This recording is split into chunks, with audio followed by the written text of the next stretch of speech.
Hello students, welcome to my channel. अगर आप लोग भी ये फर्स्ट ईयर के फर्स्ट सेमेस्टर में हैं और आप लोगों ने 2025-26 में अभी एडमिशन लिया है और जिन बच्चों ने पॉलिटिकल साइंस सब्जेक्ट को अपने मेजर या माइनर में चूज कर रखा है, तो आज की वीडियो से हम आपके पॉलिटिकल साइंस का यूनिट नंबर 1 स्टार्ट कर रहे हैं न्यू सिलेबस के अकॉर्डिंग। और इसका जो न्यू सिलेबस है 2026 के लिए वो सब कुछ मैं डिस्कस कर चुकी हूँ चैनल पर। और पॉलिटिकल साइंस के अलावा sociology, English literature, human geography, education, psychology, economics, history, ancient history, सभी सब्जेक्ट के सिलेबस को हम डिस्कस कर चुके हैं और क्लासेस अभी की चैनल पर चल रही हैं। तो आप कोई भी सब्जेक्ट मेजर या माइनर में पढ़ते हैं तो उसके लिए चैनल पर हमारे विजिट जरूर कीजिएगा, क्योंकि सक्सेस मास्टर पॉइंट पर बीए के हर एक सब्जेक्ट की क्लासेस न्यू सिलेबस के अकॉर्डिंग कराई जाती हैं और एग्जाम की भी पूरी तैयारी कराई जाती है। तो बात करते हैं आपके सब्जेक्ट की पॉलिटिकल साइंस की, जो कि आपको यूनिट नंबर 1 में पढ़ना है। भारतीय राष्ट्रीय आंदोलन का जन्म, वृद्धि और राजनीतिक प्रवृत्तियां।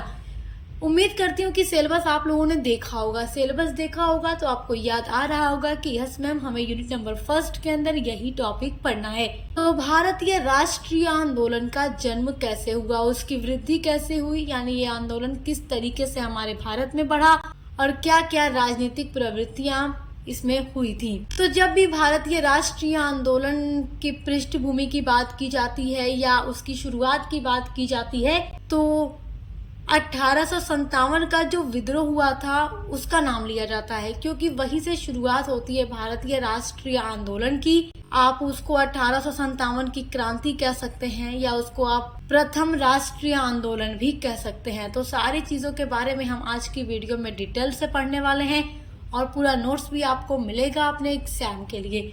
देखिए, भारतीय राष्ट्रीय आंदोलन की शुरुआत ने भारतीयों को अंग्रेजों के खिलाफ विद्रोह करने में मदद की, जिसने पूरे देश में राष्ट्रवाद की भावना को फैलाया।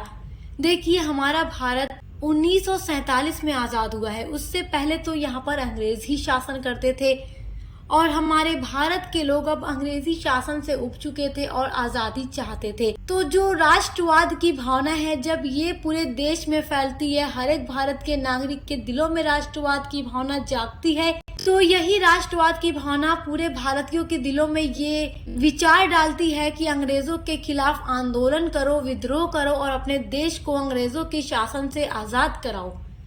भारत 200 साल तक ब्रिटिश नियंत्रण में रहने के बाद स्वतंत्रता प्राप्त कर सका। तो लगभग 200 साल तक यहाँ पर अंग्रेजों ने शासन किया।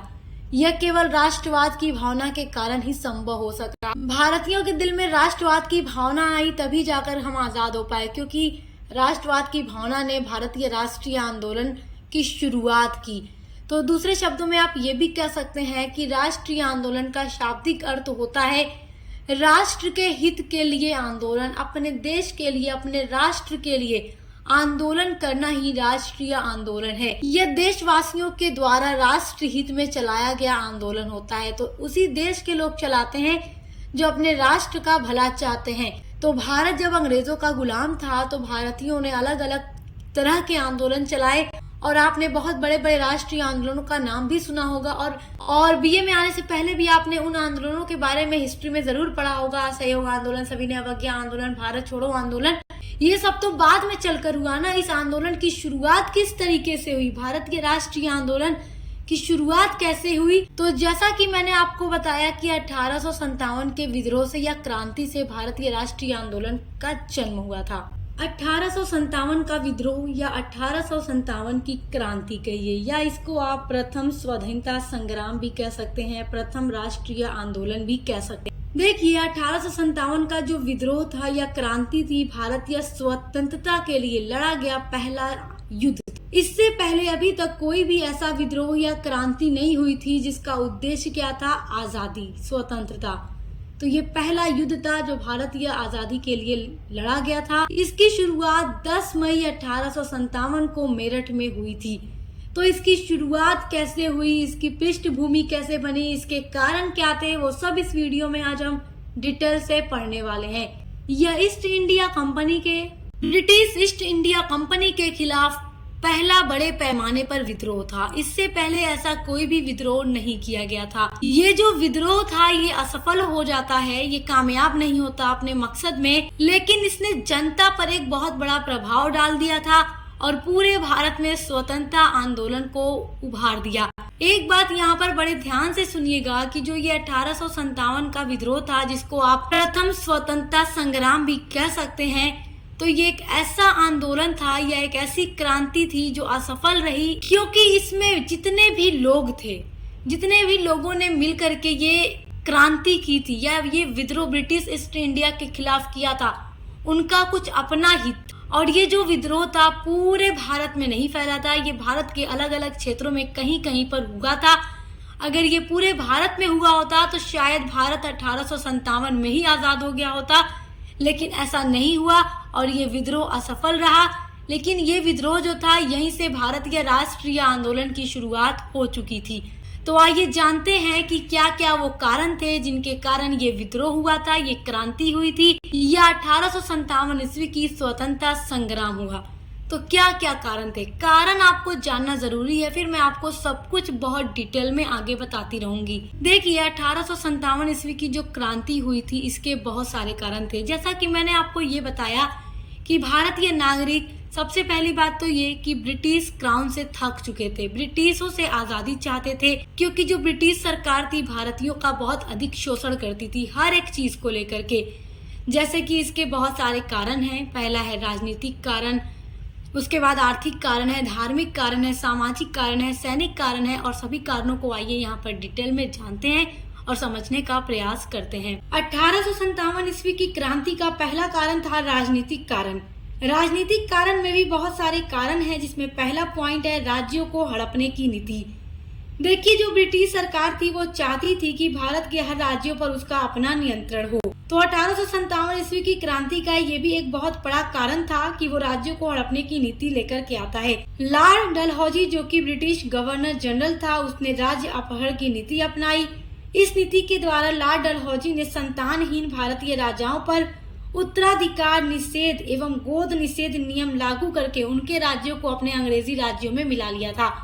अब आप सोच रहे होंगे कि गोद निषेध नियम क्या है। देखो, जो भी राजा ऐसे थे जिनकी खुद की संतान नहीं थी, जिन्होंने संतानों को गोद ले रखा था, तो लॉर्ड डलहौजी ने ये कहा कि राज्यों पर उनके बाद गोद ली गई औलाद का राज्य नहीं चलेगा, वो ब्रिटिश सरकार के अधीन आ जाएगा। तो अब उन राजाओं में असंतोष फैल चुका था और वो अब ब्रिटिश सरकार के खिलाफ विद्रोह करना चाहते थे। और इन राज्यों में शामिल था सतारा, नागपुर और झांसी के राज्य। देखिए राजनीतिक कारण में अब दूसरा कारण है पेंशन तथा पदों की समाप्ति। देखिए जो लोग भी रिटायर वगैरह हो जाते हैं उनको पेंशन दी जाती है, तो लॉर्ड डलहौजी जो था वो चाहता था कि पेंशन को भी खत्म कर दिया जाए। उसकी इस नीति के शिकार पेशवा बाजीराव के दत्तक पुत्र नाना साहब हुए और इसलिए नाना साहब ने विद्रोह का सहारा लिया। तो जब 1857 की क्रांति होती है 10 मई को मेरठ में, तो वो भी इस क्रांति का समर्थन करते हैं क्योंकि इनकी पेंशन बंद हो चुकी थी। राजनीतिक कारण में तीसरा पॉइंट है सरकारी नौकरियों में भी भेदभाव। यहाँ पर ब्रिटिश सरकार शासन कर रही थी और जितने भी उच्च पद थे सरकारी नौकरी के लिए, उस पर ब्रिटिश सरकार अपने ब्रिटिश नागरिकों को ही नियुक्त करती थी। उच्च पदों पर कभी भी वो भारतीय नागरिकों को नहीं नियुक्त करती थी, जिस कारण भारतीय अब आजादी चाहते थे, भारतीय विद्रोह करना चाहते थे, क्रांति चाहते थे, बदलाव चाहते थे। तो ये कुछ पॉइंट राजनीतिक कारण के हैं। तो राजनीतिक कारण के इन पॉइंट्स को याद रखिएगा कि 1857 की क्रांति के राजनीतिक कारण क्या क्या थे। तो ये कारण आप याद रखिएगा। तो जिनके साथ ये सारी चीजें हुई तो वो क्या चाहते थे? क्रांति, बदलाव चाहते थे। 1857 ईस्वी की क्रांति का दूसरा कारण है आर्थिक कारण। आर्थिक कारण में भी कई सारे कारण हैं, जिसमें पहला पॉइंट है अंग्रेजों की आर्थिक शोषण की नीति। अंग्रेजों की आर्थिक नीतियां भारतीय जो व्यापार था और उद्योग थे उनके खिलाफ थी। ईस्ट इंडिया कंपनी के राजनीतिक शक्ति के प्रयोग के फलस्वरूप भारतीय जो हस्तशिल्प था और व्यापार था वो पूरी तरीके से खत्म हो चुका था। अंग्रेजों ने भारतीय सूती कपड़े व अन्य उद्योगों से उत्पादित वस्तुओं पर बहुत अधिक कर लगाया था, जिससे भारतीय व्यापारियों की आर्थिक स्थिति बहुत खराब और चौपट हो गई थी। धीरे धीरे अंग्रेजी जितने भी प्रोडक्ट थे उनको भारत की मंडी में भर दिया गया। तो अब जब भारत की मंडी में ब्रिटिशों के प्रोडक्ट बिकने लगेंगे तो बताइए क्या भारत के बनाए गए उत्पाद बिकेंगे? नहीं, क्योंकि उन पर इतना ज्यादा टैक्स लगा दिया था ब्रिटिश सरकार ने ताकि उनका खुद का माल बिकने लगे। इस वजह से भारत का जो व्यापार था उसका सत्यानाश हो गया था। तो जितने भी व्यापारी थे, जो लोग भी इस तरीके का काम करते थे, वो अब क्या चाहते थे, क्रांति चाहते थे, विद्रोह करना चाहते थे ब्रिटिश सरकार के खिलाफ। आर्थिक कारण में दूसरा पॉइंट है भारतीय उद्योगों का विनाश। अंग्रेजों की आर्थिक साम्राज्यवाद की नीतियों ने भारत के उद्योगों को चौपट कर दिया था। यहाँ के हस्तशिल्पों का पतन होने लगा क्योंकि भारत के जो कारीगरों का बना हुआ माल था, मशीनों से बने माल के आगे टिक नहीं सका। ब्रिटिश सरकार जो थी अपना माल मशीनों के द्वारा बनवाती थी और भारत में अभी भी वो चीजें हाथ के द्वारा बनाई जा रही थी। तो मशीनों से बनाया गया माल इतना अच्छा होता था कि भारत का जो हस्तशिल्प था वो सब समाप्त हो गया, उन सभी का पतन हो गया क्योंकि वो मशीनों के बने माल के आगे टिक न सका। आर्थिक कारण में तीसरा कारण है बेरोजगारी की समस्या। और अंग्रेजों की जो भी ये आर्थिक नीतियां थी उनके कारण भारत में बेरोजगारी की समस्या उत्पन्न हो गई। वस्त्र उद्योग में लगे जितने भी जुलाहे थे, जितने भी कारीगर थे, वो सब पूर्णतः बेकार हो गए, बेरोजगार हो गए। तो आर्थिक क्षेत्र में भी आप देख सकते हैं कि ब्रिटिश सरकार ने हर प्रकार से कोशिश की, शोषण किया कि भारतीयों के व्यापार को समाप्त किया जाए और हर जगह खुद का बोलबाला बनाया जाए। 1857 ईस्वी की क्रांति का तीसरा कारण है धार्मिक कारण। तो धर्म के क्षेत्र में भी ऐसे बहुत सारे काम किए थे ब्रिटिश सरकार ने, जिस कारण हिंदू और मुसलमान सभी ब्रिटिश सरकार के खिलाफ विद्रोह करना चाहते थे, क्योंकि जो भी धार्मिक क्षेत्र में ब्रिटिश सरकार ने काम किया था वो हिंदू और मुसलमान दोनों के खिलाफ किया था। तो धार्मिक कारण में पहला पॉइंट है गोद निषेध की नीति धर्म विरुद्ध। देखिए, लॉर्ड डलहौजी ने गोद लेने की प्रथा का अंत कर दिया और भारतीयों की धार्मिक भावनाओं एवं मान्यताओं का तिरस्कार किया, जिस कारण क्या हुआ कि भारत या अंग्रेजों के खिलाफ होते चले गए। उसके अलावा अगला कारण है धार्मिक कारण में धार्मिक भेदभाव की नीति। देखिए, ब्रिटिश सरकार की ओर से जो भी लोग ईसाई धर्म को स्वीकार कर लेते थे उन्हें ब्रिटिश सरकार आर्थिक सहायता बहुत अधिक देती थी और साथ ही साथ सरकारी नौकरी भी उन लोगों को आसानी से मिल जाती थी जो ईसाई धर्म को स्वीकार कर लेते थे।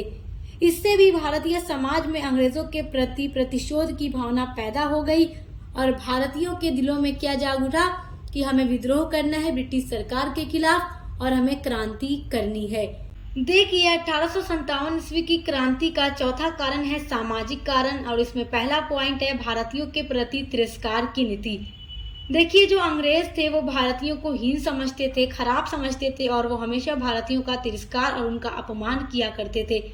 इससे भी जो भारतीय लोग थे वो अंग्रेजी सत्ता के विरुद्ध होते चले गए और वो अब आंदोलन करना चाहते थे। सामाजिक कारण में दूसरा पॉइंट है भारतीयों के साथ अपमानजनक व्यवहार। जो ब्रिटिश नागरिक थे वो भारतीयों के साथ हमेशा गलत तरीके से व्यवहार करते थे। वो भारतीयों को काले की संज्ञा देकर उनका अपमान करते थे और भारतीयों को अपना अपमान लगता था, जिस कारण वो अब ब्रिटिश सरकार को और ज्यादा बर्दाश्त नहीं कर सकते थे। तो ये सारे पॉइंट जो आप देख रहे हैं, कारण देख रहे हैं, पृष्ठभूमि देख रहे हैं प्रथम स्वतंत्रता संग्राम की। जब आपसे पूछेगा एग्जाम में क्वेश्चन कि भारतीय राष्ट्रीय आंदोलन की वृद्धि कैसे हुई, इसका जन्म कैसे हुआ, तो यही सारे पॉइंट्स आपको लिखने होंगे, क्योंकि ये सब कहीं ना कहीं एक पृष्ठभूमि बनती चली जा रही है भारतीय राष्ट्रीय आंदोलन की। और ये आंदोलन आगे चल के किस तरीके से होता है, तात्कालिक कारण क्या है जिससे आंदोलन छिड़ जाता है, क्रांति हो जाती है, वो सब कुछ आप इस वीडियो में आगे देखते चले जाएंगे। 1857 ईस्वी की क्रांति का पांचवा कारण है सैनिक कारण। ये सब आप जो पढ़ रहे हैं ये क्या पढ़ रहे हैं कि प्रथम स्वतंत्रता संग्राम की पृष्ठभूमि क्या थी, कारण क्या थे, किस तरीके से भारतीय राष्ट्रीय आंदोलन का जन्म हुआ। अगर आपसे एग्जाम में क्वेश्चन पूछ दे कि भारतीय राष्ट्रीय आंदोलन का जन्म कैसे हुआ, उसकी वृद्धि कैसे हुई, या प्रथम स्वतंत्रता संग्राम की पृष्ठभूमि का वर्णन कीजिए, तो ये सारी जो हेडिंग अभी आप पढ़ते चले आ रहे हैं यही आपको लिखना है। तो पांचवा कारण है सैनिक कारण। सैनिक कारण में भी दो कारण है। पहला है उच्च पदों से वंचित भारतीय। उच्च पदों से वंचित भारतीय का मतलब ये है कि सैनिकों में भी जितना ऊंचा पद होता था वो कभी भी भारतीयों को नहीं मिलता था। तो देखिए, सेना में ऊंचा से ऊंचा पद जो किसी भारतीय को मिल सकता था वह केवल सूबेदार था, जिसमें केवल 60 से 70 रुपया महीने का वेतन मिलता था। इसमें पद वृद्धि के अवसर बहुत ज्यादा कम थे। समान पदों पर कार्य करते हुए भी भारतीय सैनिकों को वो सुख सुविधाएं प्राप्त नहीं थी जो ब्रिटिश सैनिकों को प्राप्त थी।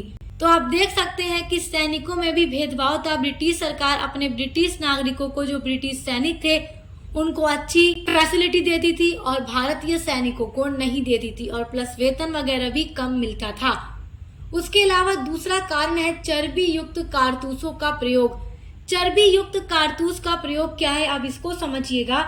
देखिए 1856 ईस्वी में क्या होता है कि अंग्रेजी सरकार ने पुरानी लोहे वाली बंदूक को खत्म कर दिया और उसकी जगह पर एक नई राइफल बंदूक लेकर आई जो कि बहुत अच्छी थी। और अंग्रेजों ने कहा सैनिकों से, अब यही बंदूक, यही राइफल आप लोगों को यूज करनी है। इस नई राइफल में कारतूस के ऊपरी भाग को मुंह से काटना पड़ता था। अब देखिए, जो मैं बात आपको बता रही हूँ वो 1856 की बता रही हूँ कि ब्रिटिश सरकार नई राइफल लाती है और उसके कारतूस को मुंह से काटना पड़ता था। उसके बाद जनवरी का महीना आता है, 1857 ईस्वी शुरू हो जाता है। जनवरी 1857 ईस्वी में बंगाल में जितनी भी सेना थी, सैनिक थे, उनमें एक बात फैलती है कि जो ब्रिटिश सरकार नई राइफल लेकर आई है उसके कारतूस में गाय और पिग की चर्बी है। तो सैनिकों को ये विश्वास हो गया, चाहे वो सैनिक हिंदू रहा हो चाहे मुसलमान रहा हो, था तो वो भारतीय, तो उसको ये विश्वास हो गया कि ब्रिटिश सरकार ने ये काम इसलिए किया है ताकि वो भारतीयों का धर्म भ्रष्ट कर सके। इसका परिणाम ये होता है कि सैनिकों में क्रांति की ज्वाला भड़क उठती है और अब सैनिक भी क्रांति करना चाहते हैं और ब्रिटिश सरकार के खिलाफ विद्रोह करने के लिए तैयार हैं। तो ये जो आप सुन रहे हैं चर्बी युक्त कारतूस का प्रयोग किया जा रहा था, तो आप इसको कहीं न कहीं कह सकते हैं कि प्रथम स्वतंत्रता संग्राम जो हुआ था ये उसका तात्कालिक कारण था और यहीं से क्रांति की शुरुआत हो जाती है। तो मेरे प्यारे स्टूडेंट्स, अभी तक आप लोगों ने 1857 ईस्वी की क्रांति के वो सारे कारण देखे हैं जिन कारणों से एक पृष्ठभूमि बनती चली जा रही थी भारत के प्रथम राष्ट्रीय आंदोलन की। तो सैनिक कारण में आपने देखा चर्बी युक्त कारतूसों का प्रयोग और यही तात्कालिक कारण था जिससे क्रांति एकदम भड़क उठती है। क्रांति की ज्वाला भारतीय नागरिकों में फैल जाती है और वो अब क्रांति करना चाहते हैं। तो हिंदू सैनिक रहा हो या मुसलमान सैनिक रहा हो, दोनों को समझ में आ गया कि ये ब्रिटिश सरकार की चाल है, वो हमारे धर्म को भ्रष्ट करना चाहते हैं, इसलिए गाय और पिग की चर्बी का प्रयोग कर रहे हैं। क्योंकि देखिए, हिंदू के लिए गाय गौ माता होती है और उसकी चर्बी का अगर प्रयोग किया जाएगा तो ये वो बर्दाश्त नहीं कर पाएंगे, और मुसलमानों में पिग को गलत हराम माना जाता है तो वो भी उसका प्रयोग नहीं कर सकते। तो हिंदू और मुसलमान दोनों ने साफ साफ इनकार कर दिया कि वो चर्बी युक्त कारतूसों का प्रयोग नहीं करेंगे। अब यहीं से क्रांति का प्रारंभ हो जाता है, क्रांति की शुरुआत हो जाती है। तो जैसा कि मैंने आपको बताया कि जनवरी 1857 में ये बात बंगाल सेना में फैलती है और उन्होंने इसका इस्तेमाल करने से इनकार कर दिया। उसके बाद जनवरी 1857 में ही ये बात दमदम के सैनिकों में फैलती है और वो भी साफ इनकार कर देते हैं कि वो चर्बी युक्त कारतूसों का प्रयोग हरगिज नहीं करेंगे। फिर फरवरी का महीना आता है 1857 ईस्वी में बहरामपुर में ये बात फैलती है और वहां के सैनिकों ने भी साफ साफ इनकार कर दिया कि वो चर्बी युक्त कारतूसों का प्रयोग नहीं करेंगे। इसी तरीके से जहां जहां बात फैलती चली जा रही थी, सभी लोग चर्बी युक्त कारतूस का प्रयोग करने से मना करते चले जा रहे थे। अब वो बात फैलती है 29 मार्च 1857 ईस्वी में बैरकपुर छावनी में, और बैरकपुर छावनी में जब ये बात फैलती है तो बैरकपुर छावनी के 34वें नेटिव इन्फेंट्री के सैनिक थे मंगल पांडे। मंगल पांडे जो थे, जब ये उस बात को सुनते हैं तो ये पहुंच जाते हैं वहां की फैक्ट्री में जहां पर वो बनाया जा रहा था कारतूस, और वो अपनी आंखों से सब कुछ देखते हैं और उन्होंने साफ साफ कह दिया कि मैं विद्रोह करूंगा, इसके खिलाफ विद्रोह करूंगा। और ये देखकर इनको उतना ज्यादा गुस्सा आता है कि उन्होंने क्या किया कि वहां पर खड़े खड़े 2 अंग्रेज अधिकारियों को गोली मार दी और उनके खिलाफ विद्रोह कर दिया। इन 2 अधिकारियों को मंगल पांडे ने गोली मारी। उनमें एक का नाम था लेफ्टिनेंट बाज और दूसरे का नाम था लेफ्टिनेंट ह्यूजन। तो उन दोनों को मंगल पांडे ने मार दिया और यही एक तात्कालिक कारण बन जाता है 1857 ईस्वी की क्रांति का। तो अभी तक जितना भी राजनीतिक कारण, आर्थिक कारण, धार्मिक, सामाजिक, सैनिक कारण आप देखते चले आ रहे हैं, उनमें से यही बन जाता है तात्कालिक कारण और 1857 ईस्वी का विद्रोह शुरू हो जाता है, क्रांति शुरू हो जाती है। तो देखिए, लेफ्टिनेंट बाज थे और लेफ्टिनेंट ह्यूजन, जिनको मंगल पांडे ने मार दिया। मंगल पांडे जो थे 1857 ईस्वी की क्रांति के एक बहुत ही प्रमुख व्यक्ति थे और इन्हीं के द्वारा गोली मार देने से इस क्रांति की शुरुआत हो गई। ब्रिटिश अधिकारियों को इन्होंने मार दिया और ब्रिटिश सरकार थी भारत में, तो ब्रिटिश सरकार ने इनके खिलाफ क्या किया, ये कह दिया कि 8 अप्रैल 1857 ईस्वी को मंगल पांडे को फांसी दे दी जाएगी। तो 2 ब्रिटिश अफसरों को मारने की वजह से मंगल पांडे को अपनी जान गंवा देनी पड़ी। 8 अप्रैल 1857 ईस्वी को मंगल पांडे जी को फांसी की सजा दे दी गई और यहीं से शुरू हो जाती है क्रांति। अब देखिए क्या होता है। 10 मई 1857 ईस्वी को मेरठ छावनी के 20वीं नेटिव इन्फेंट्री में भी सभी जो सैनिक थे उन्होंने चर्बी वाले कारतूस का प्रयोग करने से साफ साफ इनकार कर दिया और सशस्त्र वो लोग विद्रोह कर देते हैं। तो अगर आपसे क्वेश्चन पूछ दे कि 1857 का विद्रोह कब हुआ, तो 10 मई 1857 से शुरू हो गया था और उन सभी सैनिकों ने ब्रिटिश अधिकारियों पर गोली चला दी और अपने बंद साथियों को मुक्त कराकर वे लोग दिल्ली की ओर चल पड़े। 11 मई को वो लोग दिल्ली पहुंचते हैं और 12 मई को वो दिल्ली पर अधिकार कर लेते हैं और वहां पर बहादुर शाह द्वितीय को अपना नेता मान लेते हैं और इन्हीं के नेतृत्व में वो सारे जो क्रांतिकारी थे उन सभी लोगों ने बहादुर शाह द्वितीय को, जो कि मुगल वंश के आखिरी शासक थे जिनको बहादुर शाह जफर के नाम से भी जाना जाता है, उनको अपना नेता मान लिया और दिल्ली इनके नेतृत्व में दे दी। अभी यहाँ पर इस समय पर जो दिल्ली थी वो फिलहाल अंग्रेजों के नियंत्रण से बाहर हो चुकी थी, लेकिन बाद में अंग्रेजों ने फिर भी इस पर कब्जा जमा लिया था। तो इस तरीके से आप देख सकते हैं 1857 ईस्वी की क्रांति हुई थी। ये क्रांति तो असफल हो जाती है, लेकिन कहीं न कहीं ये क्रांति भारतीयों के दिलों में राष्ट्रवाद की भावना को बढ़ा देती है और धीरे धीरे आगे चल के रोज रोज कोई न कोई आंदोलन करते करते हम फाइनली 1947 में 15 अगस्त को आजाद हो जाते हैं।